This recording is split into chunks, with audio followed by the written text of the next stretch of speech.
Hello everyone, and today we are going to take a look at SteamOS. So I decided to make my very own Steam console.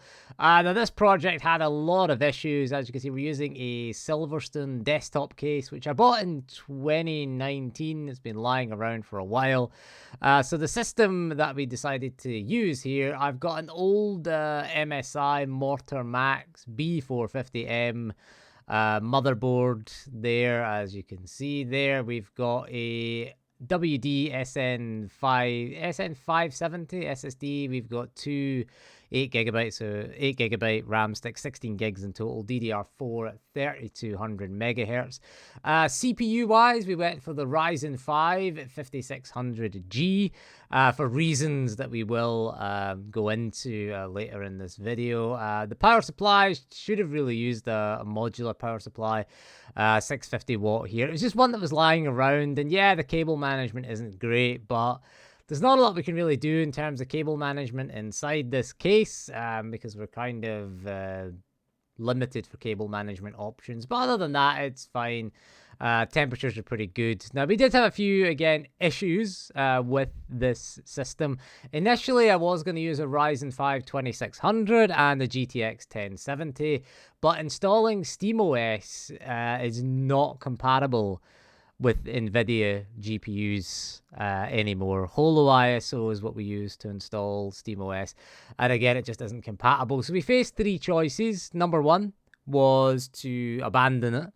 Number two was to buy an AMD GPU because they're the only ones that are compatible. Or number three was to buy another CPU with an iGPU. In the end, we chose number three because it was the cheaper option. We could have got the RX 6500 XT, but it only uses 4 of the 16 PCI Express lanes.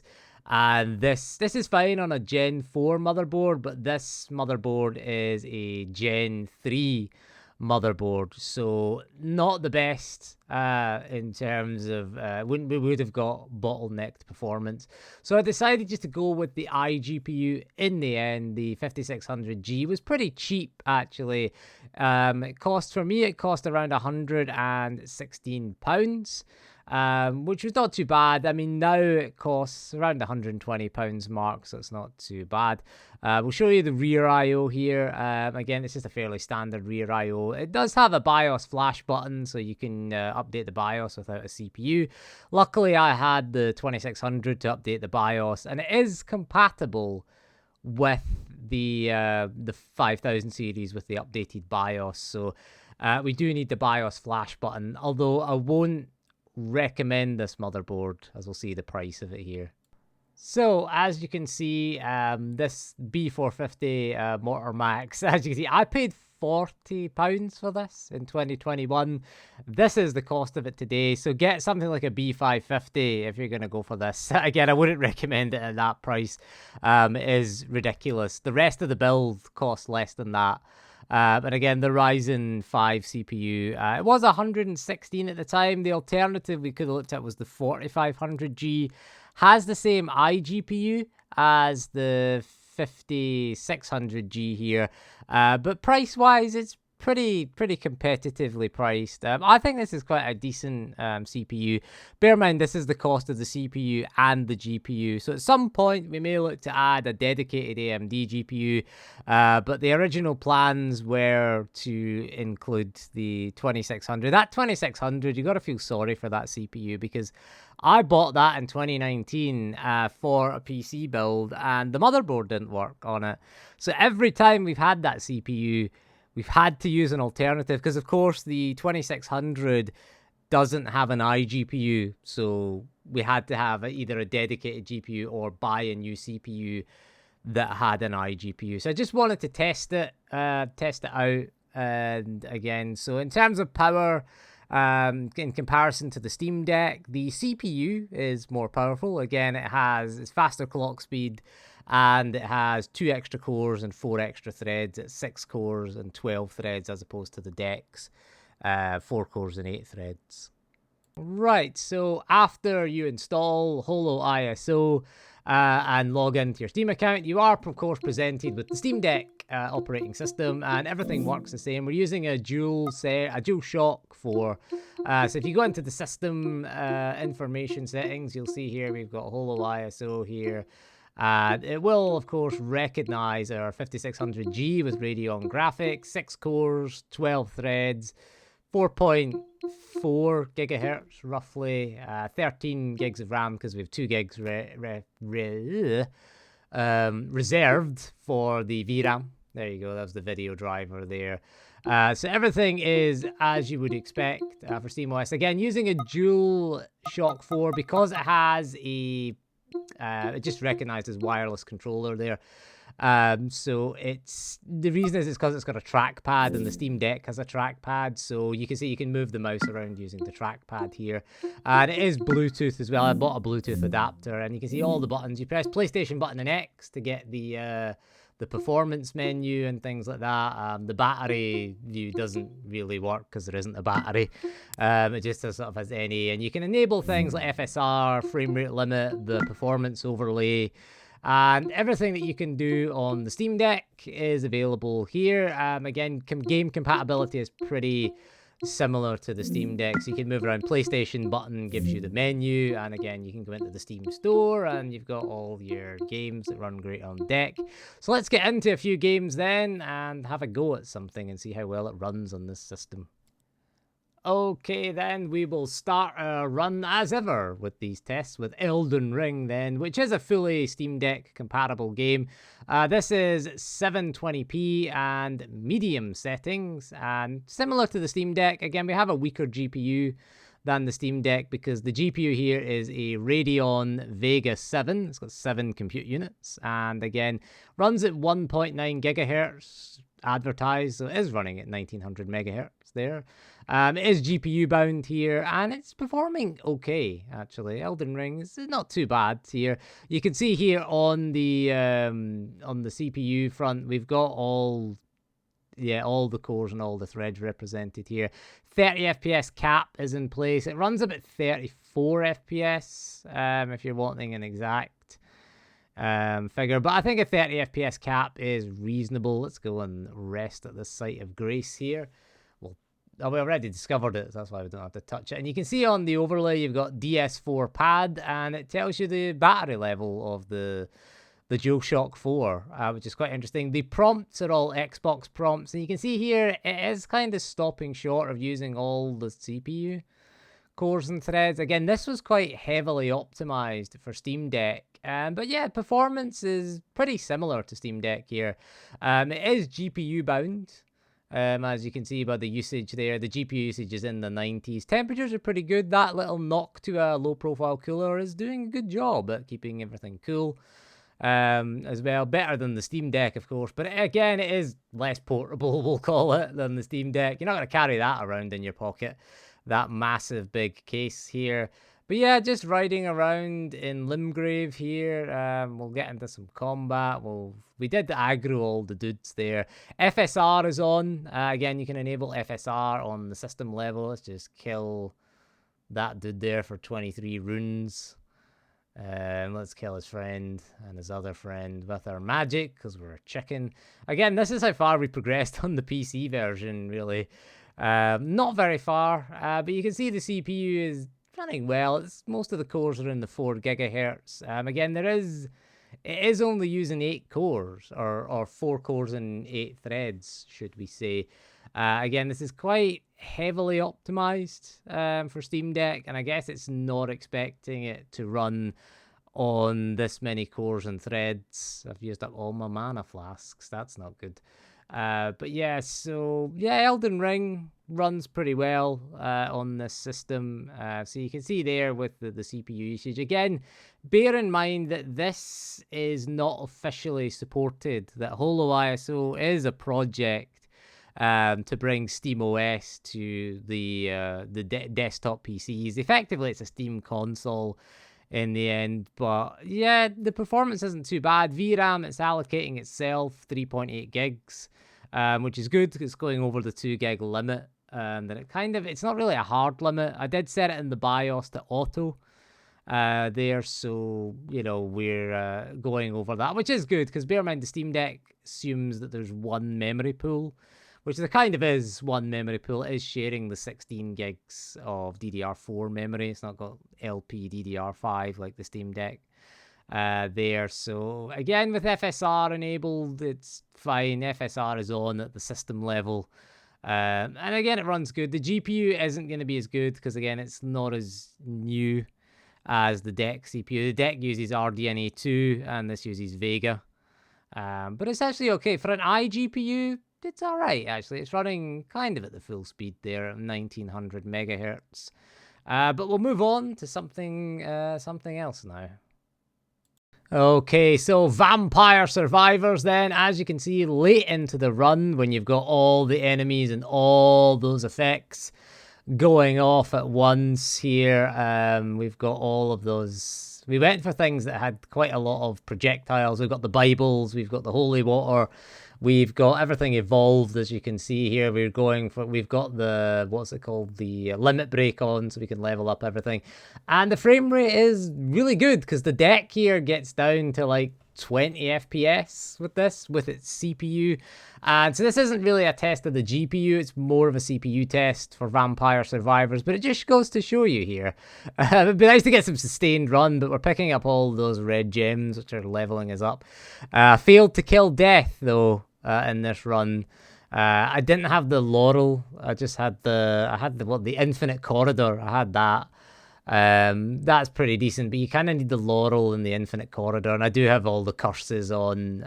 We've picked up everything, but again, it's running okay. It's in the 50s. Again, the deck would be down to the 20s late in the run, so as you get towards the end of the run, it's not great because we're just leveling up all the time. I should have just put auto level up on. That would have been better. Random always we should have went for. That would have been a bit better, but it is around 58 FPS. It does have a 60 FPS cap. It can't hit it, but it is mostly CPU bound, as you can see. The GPU is at 30% usage, and the CPU is being heavily utilized. It is a good test for that Ryzen 5 5600G. Here come all the big boss enemies now, and they're going to get nowhere near us because we're just playing as Clarice, because I like Clarice. You know, she's a badass nun who just sits there. You can play as the Pope as well. You can tell this is an Italian game, can't you? We've got our unholy, our evolved Bible. We've got our guns there. We've got our axe thingy, our death spiral, as it's called. Labora, it's called, the evolved holy water. And then we've got our infinite corridor as well. Failed to kill death, but, you know, we weren't trying to kill death. So I just rolled it on towards the end of the run here. We're just leveling up to ridiculous levels. We should have leveled up a bit less if we were going to kill death, to be honest, because it is your level times, I can't remember what it is, but it multiplies by your level, and you can see we're just leveling up to like 147 we're at now here, and we're just going to go 148 here. But yeah, it runs fine on the deck, on SteamOS, and it runs fine on the deck as well. But performance is better because we do have a better CPU at least. Right, so moving on to Marvel Spider-Man, but this doesn't work, unfortunately. So this is as far as you get. You get to the loading screen, and then it just freezes here, and then gives you an error message. This is deck verified. We tried FSR on, FSR off, but yeah, you just get this. And luckily, we've got the trackpad to get this up. So you just, you know, you could report it if you want, and it just goes back to the SteamOS. No point in reporting it, because again, it's unofficial and not supported. Okay, so moving on to Dad of Boy then. Works pretty well, God of War 2018. It is mostly GPU bound. Occasionally you can get a little bit CPU bound, because bear in mind that the game has no in-game loading screens after the initial loads. You know, so it can get a bit CPU bound. You can see it on one core really badly. It uses a different core each time, but most of the time it's going to be GPU bound here. We're running at 720p and normal settings. FSR is on, so it's actually 480p is what it's rendering at. but upscaling to 720p if you want to know the. So again, CPU is being one of the cores is being hammered quite a bit there. You'll see it moving around. You'll see one of the cores hitting 100%, and then it just moves around to another core there. And again, the CPU is pretty reasonable actually. It's not too bad there. But yeah, God of War is okay. It does have the in-game 30 FPS cap, which does occasionally go up to 32 FPS for some weird reason, and doesn't seem very stable in this OS for some reason. Because normally the in-game FPS cap is pretty stable here, but other than that, it's okay. It plays similar to the Steam Deck. It's fairly similar. Here again, having that weaker GPU, again, occasionally it can get CPU bottleneck there. You can see it just that one core. Occasionally, it varies the core at least. That's 100% utilized there. So that's kind of interesting there. Other than that, it looks quite soft, to be honest. I was using my 55-inch TV, and it looked really bad on that. I have to say, with FSR on it, this low resolution. Again, 480p is its rendering resolution with the FSR enabled there. So FSR quality mode it's in. Occasionally dips below 30 FPS. So the performance, yeah, it's maybe not the best, but it's okay. Considering we're running an iGPU, it's not too bad there. I mean, I don't think it's too bad. Doing Dad of Boy then. So we'll move on to something else, and we'll see what else we can run on this sim. Half-Life 2 then, something easier to run here. Again, no FSR is required. 1080p and max settings. Again, it's a game from 2004. And it runs pretty well. It even has the full support for the DualShock 4, which is interesting. I always found that pretty interesting. But yeah, this is the max settings, and again, everything is good here. I couldn't figure out what the flashlight button was on the DualShock 4 though.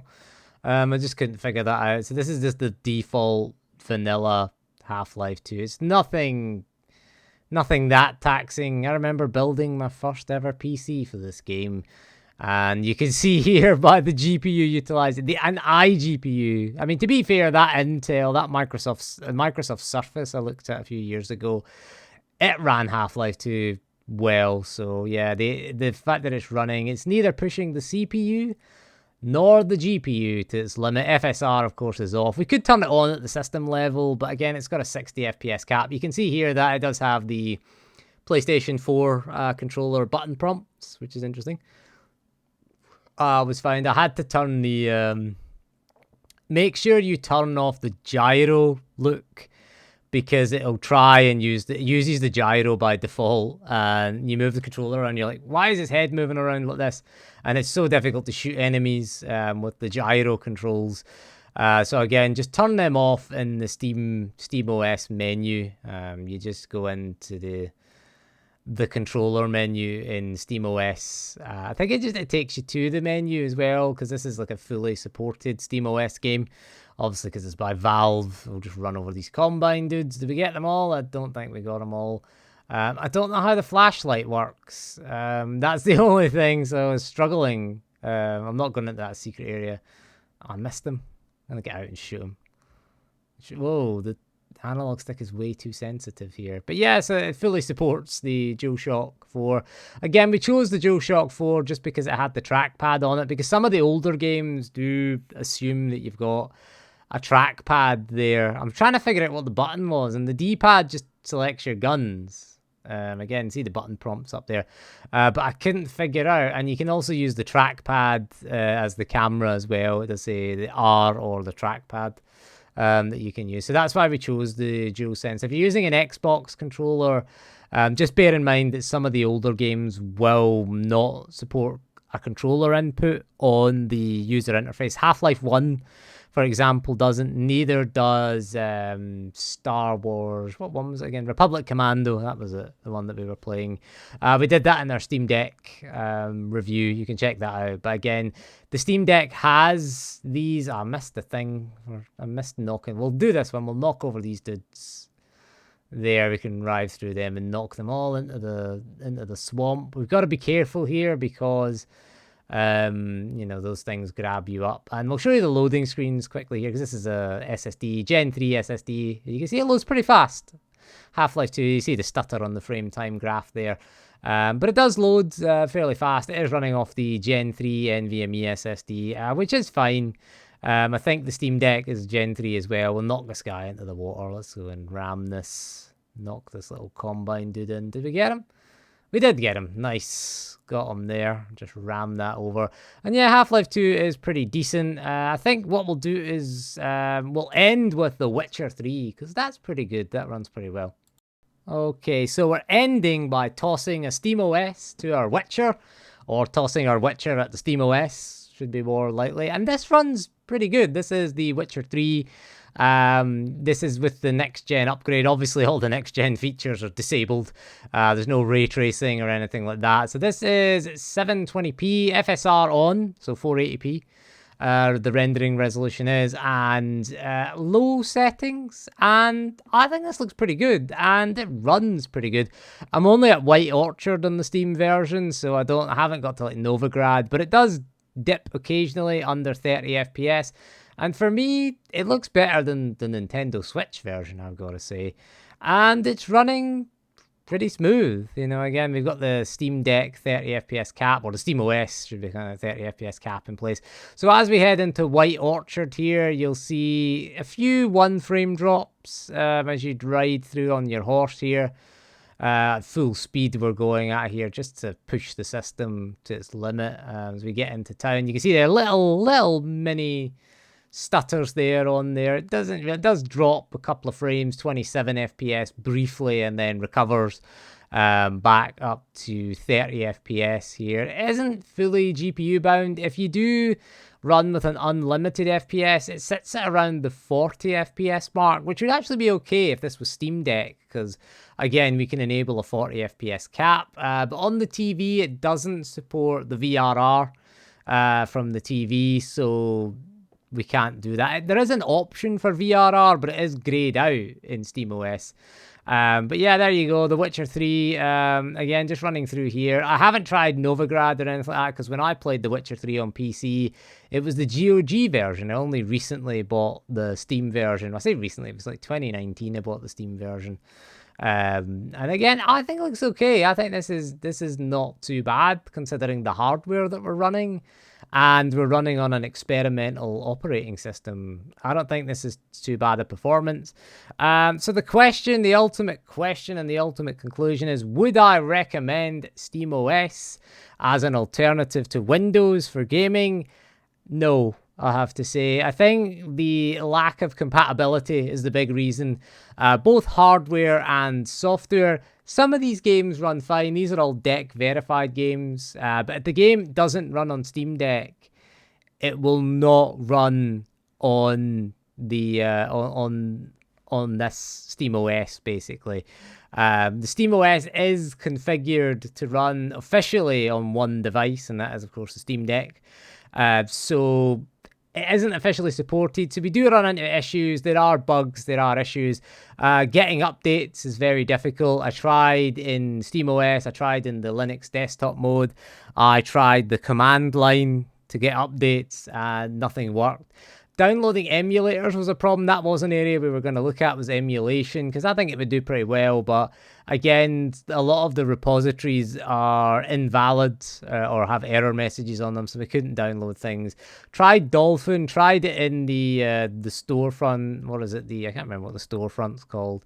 Tried it in like the App Store interface. Tried it in the command line as well, and it just didn't work out too well there. So I wouldn't recommend it.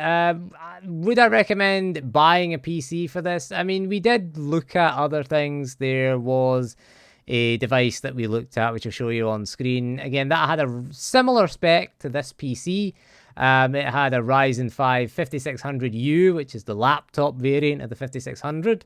The 5600G, of course, is the the one with the iGPU in there. That's what the G stands for there. So we could have bought that. Again, it was £400. It was 360 at the time. But that was a consideration, something like that. You can get ones with Ryzen 9s, but they're quite expensive. And I don't think it's worth it, to be honest, just to play this. I would say this was just an experimental thing that we used. There's a dog attacking us here. I'm not doing well at 30 FPS. I took a hit there. It's giving up. I was gonna. What's my spell again? I thought, what was Igni? And I thought, oh, could have set up fire with the torch, mind you. But anyway, so yeah, I would recommend it. Windows is key for now. Hopefully, officially, Valve will release SteamOS 3 because it's quite an interesting project. There is Roach there.